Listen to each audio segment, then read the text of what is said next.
이제 우리는 사도행전에서 사도 바울의 3차 선교 원정을 만나게 됩니다.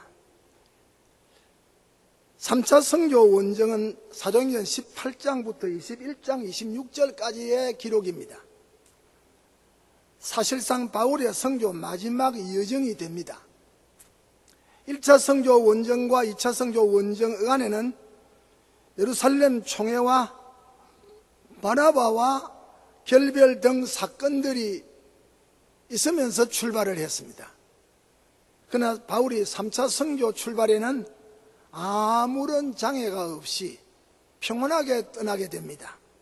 그리고 3차 선교 사역의 중심지는 그 대부분이 에베소를 중심했습니다. 먼저 출발과 목회 사역을 보여줍니다.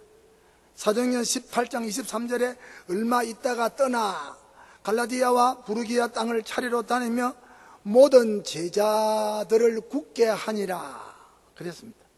얼마 있다가 라고 했습니다. 이거는 2차 선교를 마치고 돌아온 후 안디옥에서 체류 기간이 짧은 것을 보여줍니다. 얼마 있다가 떠났다 하는 것은 혼자 된 단독을 의미합니다. 갈라디아와 부르기아 땅들은 그의 고향 다소를 거쳐서 더베와 루스드라와 이고니온과 비시디아, 안디옥 등지를 의미합니다. 이 지역들은 1차, 2차 선교 원정 시에 복음을 파종해 놓은 장소입니다. 바울이 하기도 했고 또 다른 사도들에 의해서 그 지역들의 복음이 전파된 것입니다. 땅을 차례로 다녔다고 하는 것은 골고루 바쁘게 두루 다니는 모습을 보여줍니다. 차례대로 다녔다 하면 계속해서 쉬지 않고 계속해서 이렇게 순방한 함을 가리키는데 쉴 새가 없이 아주 활동하는 것을 의미합니다. 모든 제자를 굳게 했다 하는 것은 튼튼하게 했다, 힘있게 했다 하는 헬라 분사로 주를 향한 신앙과 소망과 구원의 확신이 더 견고해지도록, 더 뿌리를 내리고 단단해지도록 만들었다, 그런 뜻입니다. 이것은 이미 복음을 받은 자들에게 대한 목회 사역의 일면을 보여줍니다. 자라나게 하는 사역이었다 하는 것입니다. 이렇게 바울은 가는 곳마다 주님의 교회를 굳게 했다, 또 제자들을 굳게 했다. 여기 모든 제자는 아마 갈라디아, 부르기아 지역의 교회를 맡은 당시에 인도자들을 가르치는 것이다 라고 생각합니다. 또 형제를 굳게 했다, 이 말은 믿는 일반 신자들을 굳게 했다, 뿌리를 내리게 하고 든든한 신앙의 빌딩을 건축하게 했다, 이 말이죠. 그는 이렇게 3차 선교 활동 중에 목회적 사역을 잊지 않았습니다. 이미 복음을 받은 하나님의 자녀들과 지도자들이 주 안에서 굳게 서야만 했기 때문입니다. 그것은 아주 생산적이고 이미 믿은 사람을 뿌리를 내리게 하고 자라게 하고 가지가 나게 하고 꽃을 피우고 열매를 맺게 하는 것이야말로 창조적이고 아주 선교 활동에 필요한 그런 방법입니다. 교회 성장을 위한 목회적 사역을 보여줍니다. 둘째로 이제 에베소 선교 사역의 예비를 봅니다. 하나님은 바울의 3차 세계 선교 운동의 중심지를 여기 에베소에서 삼게 했다.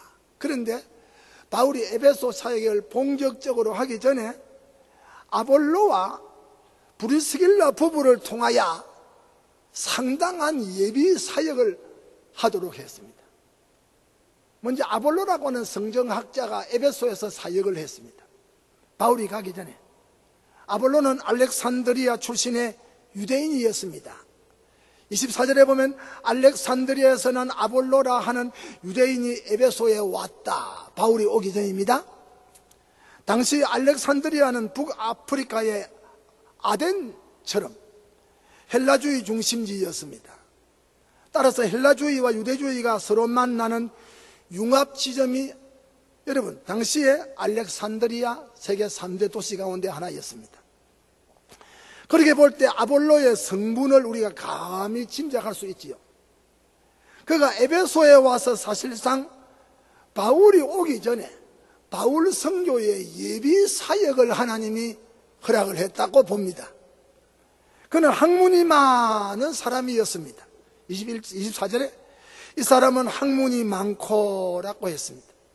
여기 학문이 많고 하는 것은 능변의 사람, 혹은 사상의 사람, 교양의 사람, 이런 등의 의미를 담고 있는 말입니다. 여기에 사용된 로기오스라는 말은 이성, 연설 등의 뜻이 지적 능변가를 의미합니다. 학문이 많은 사람이다. 그는 성경에 아주 능통한 성경학자였습니다. 24절에 성경에 능한 자라 그랬습니다.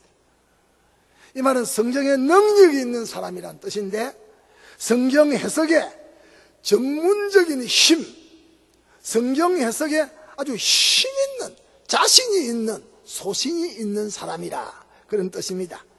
당시 알렉산드리아에는 클레멘트가 있었지요. 오리겐 같은 그리스도 신학교에서 가르쳤던 위대한 성경학자들의 도시입니다. 거기에서 나온 사람이 아볼로입니다. 그런데 이 사람은 세례 요한으로부터 배운 주의 도를 열심히 가르쳤다. 이거 중대한 말이에요. 세례 요한의 신학을 가지고 있었다 이깁니다. 그는 세례 요한의 신학을 배웠다 이깁니다.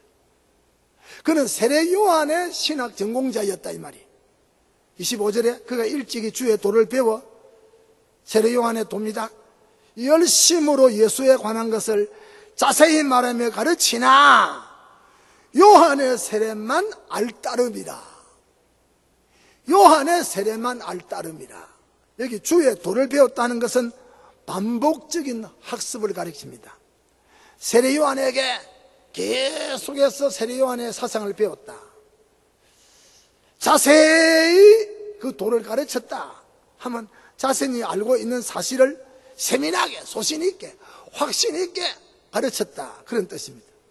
그럼에도 그는 세례 요한의 교훈만을 반복했다. 그는 세례 요한에게 주의 도를 배웠으나 세례 요한에게 그리스도 신앙을 배우지 못했다, 이래 됩니다. 그는 세례 요한에게 예수에 관한 것은 알기는 알았지만은 구주로서, 구세주로서의 예수를 몰랐습니다. 세례 요한의 물 세례는 알았으나 예수님의 성령 세례, 불 세례를 몰랐다는 뜻입니다. 그는 불행스럽게 성령 이전의 사람이고 거듭나지 못한 성경학자였습니다. 지금도 성령으로 거듭나지 못한 목사, 성신으로 거듭나지 못한 학자, 성신으로 거듭나지 못한 선교사, 성신으로 거듭나지 못한 장로, 교인 얼마나 많습니까? 소위 십자가 없는 성경신학자, 부활과 천당과 지옥이 없는 성경신학자 얼마나 많습니까? 그 다음 우리가 브리스길라와 아굴라 부부의 예비 사역을 봅니다. 26절에 그가 회당에서 담대히 말하기를 시작하거늘 누가? 아볼로가. 이 아볼로 설교에 브리스길라와 아굴라 부부가 참석을 했습니다. 바울이 오기 전입니다. 설교를 들었고 데려다가 자기 집에 데려다가 이 아볼로 성경학자를 그 설교를 듣고 난 다음에 자기 집에 데려다가 이 아볼로 부부가 더 자세히 성경을 풀어 이르더라. 참 중대한 말입니다. 에베소에 있는 유대인의 회당에서 열정적으로 가르치는 학자 아볼로의 설교를 들은 아볼로 부부는 저 사람이 저렇게 성경에 능한데 거듭나지 못한 지식을 가지고 있다. 아, 저 사람 중생받지 못한 지식을 가지고 있다. 이 부부가, 아볼로 부부가 아주 직감을 했습니다. 저들 부부는 아볼로가 풍부한 성경학식과 능변, 성경에 능한 이론적인 사람인 줄은 알았지만은 그 설교가 바울과 같은 십자가적 구속론적인, 대속론적인, 구원론적인 설교가 아닌 것을 직감적으로 알았습니다. 예수의 십자가의 죽으심이 없다 이 말, 예수님의 무덤에서의 부활, 오순절의 성령 강림, 회개, 교회 탄생, 믿음에서 오는 칭의의 복음을 아볼로가 모르고 있다는 것을 이 브리스길라 부부가 알게 되었습니다. 저들 부부는 그 집회에 참석했다가 이러한 아볼로를 보고 자기 집으로 초청했습니다. 그리고 세례요한 이후에 이루어진 예수님의 구속 사건을 상세히 풀어서 그 성경학자 아볼로에게 들려주신 겁니다. 우리 본문은 하나님의 도를 자세히 풀어 이르더라. 아볼로 부부가 성경학자 아볼로에게 그래 했다 이 말이 26절에. 이 말은 아볼로가 가진 것보다 더 자세히, 더 깊이, 더 넓게 세례 요한 이후에 이루어진 예수 사역을 구체적으로 아주 풍부하게 설명했다는 말입니다. 말하자면 십자가의 죽음, 말하자면 예수 사흘 만의 부활, 말하자면 예수 40일 만의 성천, 말하자면 예수님 하나 보좌 우편에 앉으심, 말하자면 오순절의 성령 강림, 말하자면 회개, 교회 탄생, 말하자면 그 이후에 이루어지는 세계 선교, 기가 막힌 구속의 사건을 자세히 깊이 높이 중량감을 가지고 아볼로에게 이 브리스길라 부부가 설명했습니다. 우리는 이들의 만남과 상관관계에 대하여 참으로 귀중한 것을 배웁니다. 예를 들면 브리스길라 부부가 아볼로의 설교를 들었을 때 저 사람 중생받지 못한 설교하고 있다 해서 중도에 퇴장을 하거나 비판을 하거나 아니면 아볼로와 관계를 끊거나 전혀 그러하지 않았습니다. 또한 바울과 같이 않다고 해서 나누어 놓거나 절대 안 그랬습니다. 그러나 브리스길라 부부는 그래하지 않고 설교를 다 들은 후에 청중이 다 자기 집으로 돌아가고 난 다음에 아주 정중하게 아볼로를 자기 집에 초청을 했습니다. 아마 융숭한 대접을 하지 않았겠습니까? 그리고 이제 하나님의 도를 더 풍성히 더 자세히 알려줌으로 주님의 일을 하게 되었습니다. 뿐 아니라 대학자 또 아볼로의 우리가 겸손도 배우게 됩니다. 그는 놀랍게도 이 부부 집에 초청을 받았을 때 자기의 신분이나 자기의 입장 따위는 아랑곳 없이 브리스길라 부부가 전해주는 십자가의 참도를 100% 그대로 받아들였습니다. 이제 세례 요한의 회개가 아닌 주 예수의 구원의 복음을 그가 자기 마음의 자리를 잡게 되었습니다. 아름다운 신자가 된 것입니다. 이제 세례 요한의 물세례에서 예수님의 불세례로 그 아볼로의 신앙 인격이 성화가 되고 성장을 했습니다. 그 후에 아볼로의 메시지는 달라지고 새로워졌지요. 많은 사람들에게 아볼로의 입에서 십자가 구원의 진리가 설파가 됩니다. 참으로 주 안에서의 진리, 주 안에서의 성령, 주 안에서의 신앙, 주 안에서의 겸손, 주 안에서의 사랑, 희생, 주 안에서의 출발, 주 안에서의 성화, 기가 막힌 장면입니다. 이제 마지막으로 아가야 고린도 지방에서의 아볼로 사역을 우리가 보게 됩니다. 27절에 아볼로가 아가야로 건너가고자 하니, 이제 이 부부를 만난 다음에 에베소에서 이제 이 아볼로가 고린도로 지금 자기 고향으로 건너갑니다. 그 이유는 그 에베소에서 아볼로의 설교를 들었던 고린도 출신들이 아볼로를 고린도에 보내는 겁니다. 그리고 고린도 사람에게 소식을 전하기를, 이 사람이 유명한 사람이다, 유명한 학자다, 십자가의 도를 정말 잘 가르치는 사람이다, 너희들이 고린도에 가거든 우리 고향 사람 고린도 출신 이 사람을 영접을 하도록 해라. 제가 감에 은혜로 말미암아 믿은 자들에게 많은 유익을 주었다. 에베소에서의 아굴라 브리스길라 부부로 말미암아 예수를 알게 된 성경학자 아볼로는 고린도로 갔습니다. 참 하나님 섭리가 이상합니다. 바울은 고린도에서 이제 에베소로 나오고, 또 에베소에서 은혜 받은 성경학자가 또 고린도로 하나님이 옮겨 놓아서 고린도에서 또 아볼로로 하여금 책에 있는 박식한 성경 구속 신학을 가르치게 하고, 이제 다시 에베소에서 주님 바울을 오게 하고 이 브리스길라 부부로 하여금 에베소에 머물게 해서 에베소의 선교를 본격적으로 하게 하시는 이 참 하나님의 선교 작전을 우리는 늘 감탄합니다.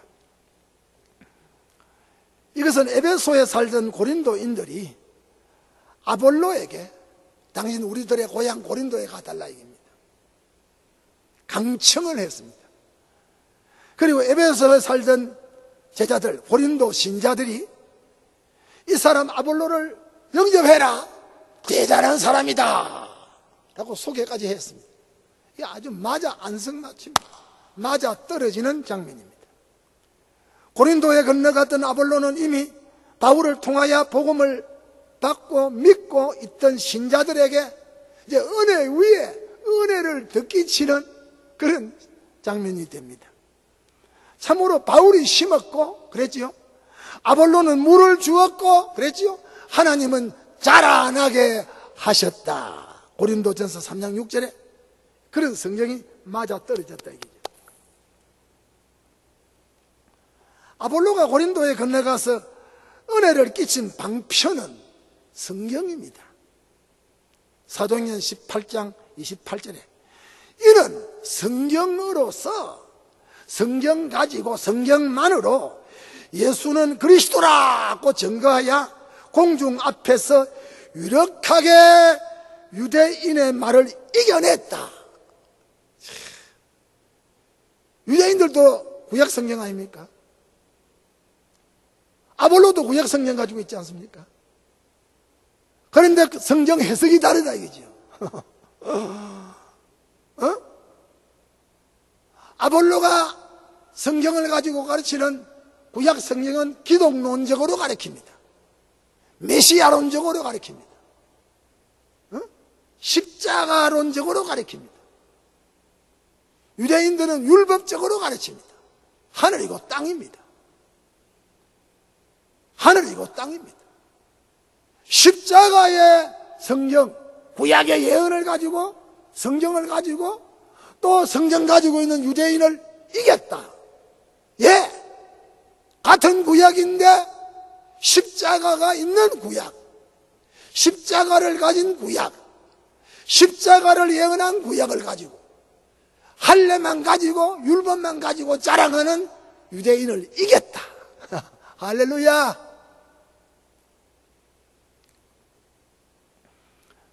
교회는 성경을 가지고 모든 것을 해내는 단체입니다.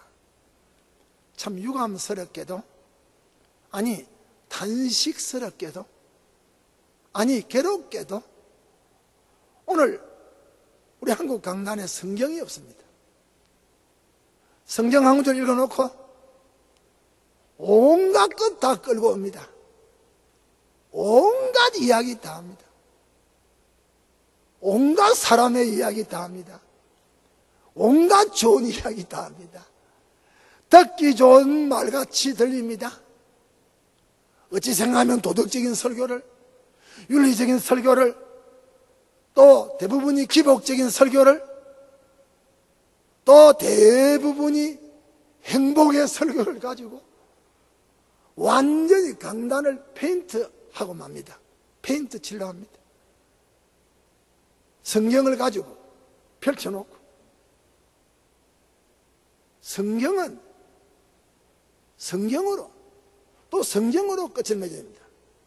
너희가 성경에서 영생을 얻는 줄로 생각하고 성경을 상고하거니와 이 성경이 나에게 대하여 말씀하신 것이라. 요한복음 5장 29절에 예수님 말한 성경은 구약입니다.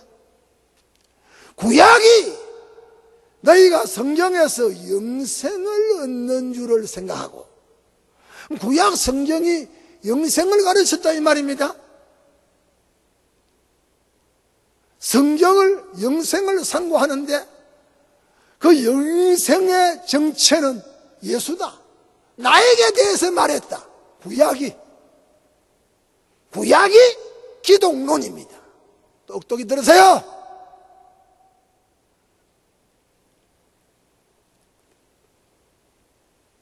아볼로가 고린도에 가서 은혜를 끼친 방편이 성경으로서 예수는 그리스도라고 증거함으로 공중 앞에서 유력하게 유대인의 말을 이겨냈다. 정복했다.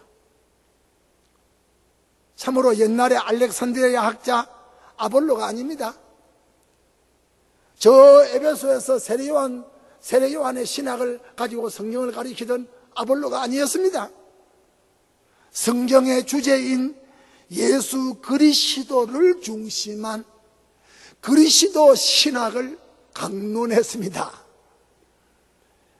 우리는 예수 십자가를 설교하면 교인들이 한평생에 들었으니까 또 하면 또 그 말 한다고 이렇게 생각하고 목사들이 스스로 자기가 속습니다. 아닙니다. 십자가에 대한 설교는 창세기부터 묵시록까지 전 설교가 예수입니다. 어디를 펼쳐도 설교의 자료가, 내용이 풍부합니다. 그래서 고린도 사람들은 바울에게 전도를 받고 은혜를 받았는데, 이제 성경학자, 십자가의 신학자 아볼로가 와가지고 이제 은혜 위에 은혜를 받는 고린도 교회가 되었습니다. 아굴라 브리스길라 부부를 통하여 성경의 주제를 파악하고 깨달은 아볼로는 그의 풍부한 학문적 능변과 해박한 성경 지식으로 십자가의 바른 도를 정확히 설명함으로 은혜의 역사가 고린도에서 또 다시 일어나게 되었습니다. 이런 경우 그의 지식과 능변은 복음 전파에 유용한 도구가 되었다. 십자가의 은혜가 이 강해를 듣는 여러분의 마음에 이 시간에 충만하기를 축원합니다.